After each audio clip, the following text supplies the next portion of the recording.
Hi everyone, আশা করি সকলে ভালো আছো। পরীক্ষা হবে না করে ইতিমধ্যে মাদ্রাসা সার্ভিস কমিশনের পরীক্ষা শেষ হয়ে গেছে এবং এই পরীক্ষা তোমরা যারা দিয়েছো বিভিন্ন বিষয়ে তারা একটা জিনিস উপলব্ধি করতে পেরেছো যে যারা দীর্ঘদিন ধরে প্রস্তুতিটা ঠিকঠাকভাবে নিয়েছিল তারা কিন্তু ভালো নম্বর ক্যারি করতে পেরেছে, কিন্তু যারা শুধুমাত্র নোটিফিকেশনের পর থেকে পড়াশোনা করেছো তারাই কিন্তু একটু কম নম্বর ক্যারি করতে পেরেছো।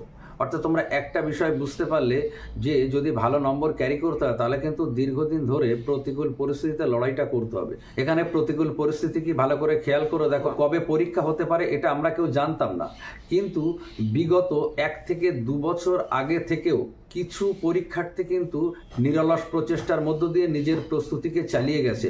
অর্থাৎ তারা কিন্তু প্রতিকূল পরিস্থিতির মধ্যে লড়াইটা করেছে। তো বিগত 1-2 বছর ধরে যারা প্রস্তুতি চালিয়ে গেছে তারা কিন্তু মাদ্রাসা সার্ভিস কমিশনের পরীক্ষাতে ভালো মার্কস ক্যারি করতে পেরেছে। আর যারা শুধুমাত্র নোটিফিকেশন দেওয়ার পরে পড়াশুনো করেছো তারাই কিন্তু ঠিকঠাকভাবে ভালো মার্কস ক্যারি করতে পারোনি। সেই জন্য আমি বলবো যে জীবনে কাজ করতে গেলে ভুল হয় এবং ভুল করা অপরাধের নয়, কিন্তু এক ভুল বারবার করা অপরাধের। অর্থাৎ এই মাদ্রাসা সার্ভিস কমিশনের পরে এরপরে পড়ে থাকে স্কুল সার্ভিস কমিশন।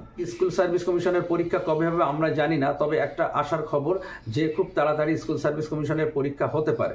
তাই এই মুহূর্তে দাঁড়িয়ে আমরা যদি নেগেটিভ চিন্তা দ্বারা পরিচালিত হয়ে এটা ভাবি যে স্কুল সার্ভিস কমিশনের পরীক্ষা বিগত 8 বছর ধরে হয়নি, আগামীতেও হবে না, সুতরাং যেদিন নোটিফিকেশন দেবে সেদিন পড়াশোনা করব, তাদেরকে বলি তোমরা কিন্তু পরীক্ষাতে বসতে পারবে কিন্তু চাকরি পাবে কিনা গ্যারান্টি নেই। কিন্তু আজকে যদি পজিটিভলি তোমরা চিন্তা করতে পারো যে আগামী দিন কোনো না কোনো দিন স্কুল সার্ভিস কমিশনের পরীক্ষা হবে, তাই আমার সমস্ত কাজের সাথে সাথে প্রত্যেক দিন 2 ঘন্টা 3 ঘন্টা আমি আমার প্রস্তুতি চালিয়ে যাব। এই প্রতিকূল পরিস্থিতিতে যদি তোমরা ঠিকঠাকভাবে প্রস্তুতি চালিয়ে যেতে পারো, যদি প্রতিকূল পরিস্থিতিতে লড়াইটা চালিয়ে যেতে পারো, তাহলে কিন্তু নিজেকে ঠিকঠাকভাবে প্রস্তুত করে তুলতে পারবে।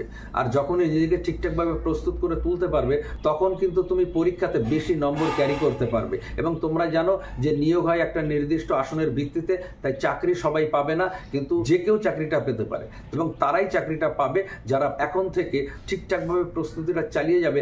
আগামী দিন স্কুল সার্ভিস কমিশনের পরীক্ষায় তারা কিন্তু সফল হবে। তাই আমি বলবো জীবনে যদি স্বপ্ন থাকে শিক্ষকতা, যদি লক্ষ্য থাকে এসএসসি, তাহলে আমি বলবো এখন থেকে প্রতিনিয়ত সব কাজ করার সাথে সাথে অন্তত পক্ষে 2 থেকে 3 ঘন্টা করে প্রস্তুতি চালিয়ে যাও।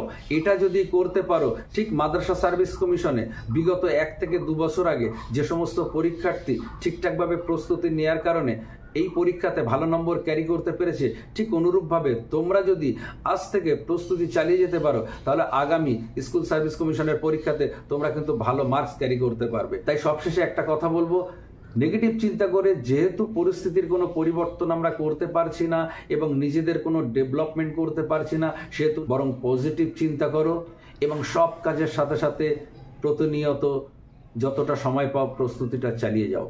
সকলে ভালো থাকো, সুস্থ থাকো, ধন্যবাদ।